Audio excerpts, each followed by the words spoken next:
to your week 10 online.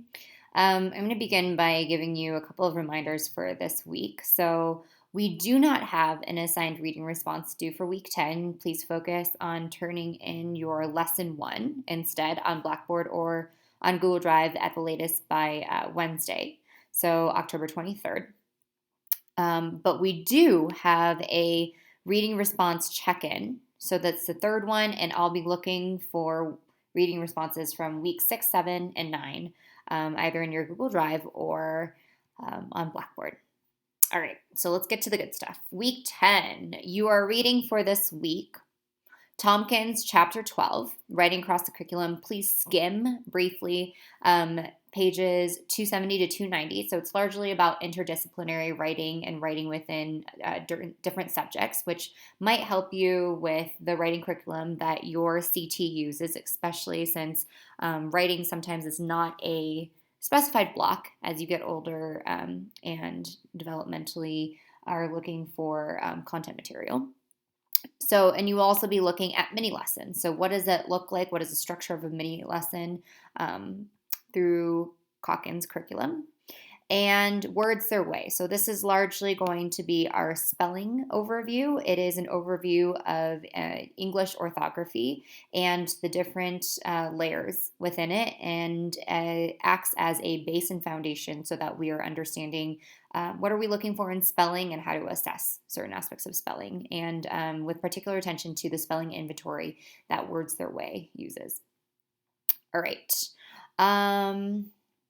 This is engage. So when you are engaging, we're going to be diving deeper into the mini lesson and what a mini lesson might look like. We're analyzing the 6+1 traits of writing. And you'll be selecting one of the traits that you'd like to go further into. Let's take a look at that.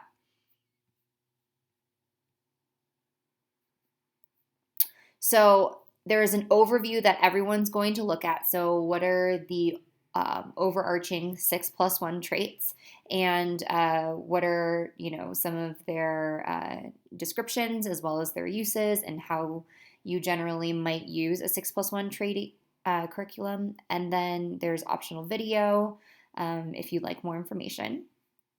And then you'll be choosing one of the traits to dive deeper into. So for example, organization.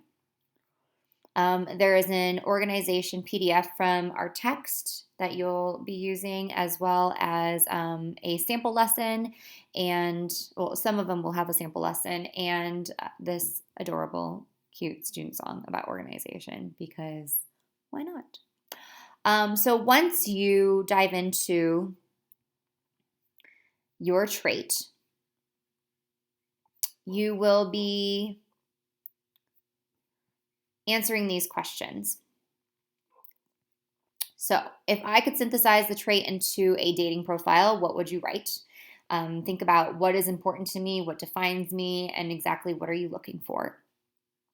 What is one idea that you liked for teaching this trait? And you can find that within the sample lessons or within the PDF.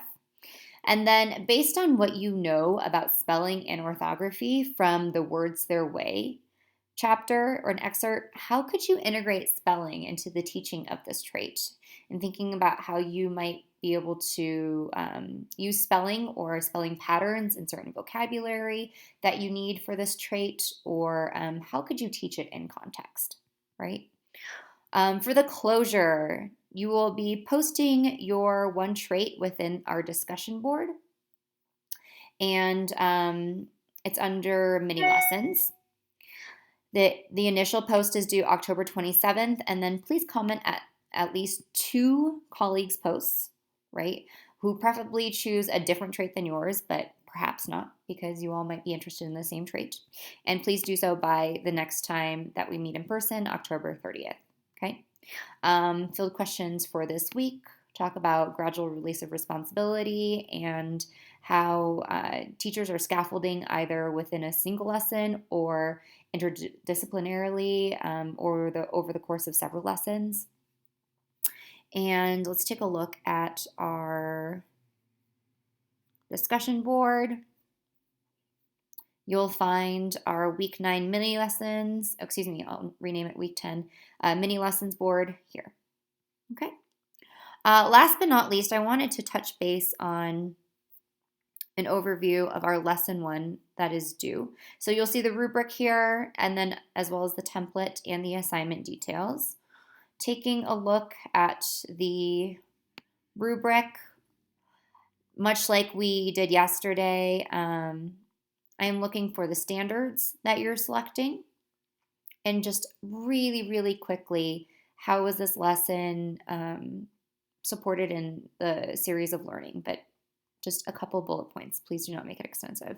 Your learning content objective as well as your language objective should be similar to the format that we talked about yesterday, including some of those action verbs for the language function as well as certain vocabulary, academic vocabulary that you're looking for.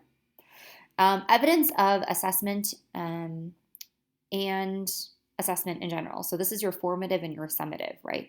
Please, on that right-hand column, tell me what students are going to be doing.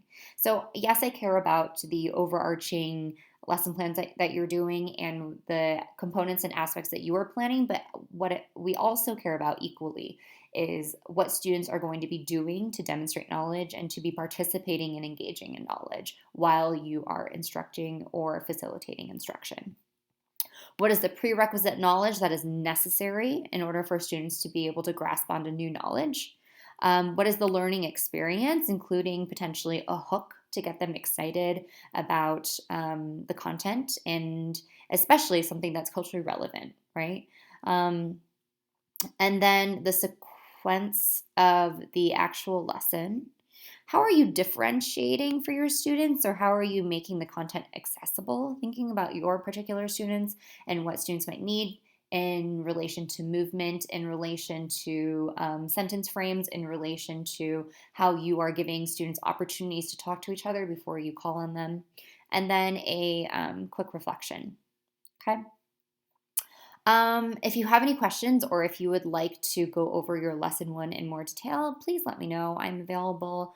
We can either do a phone conversation or meet during office hours, whatever works best for you. All right, have a wonderful, before actually, let's go back to the closing really quickly.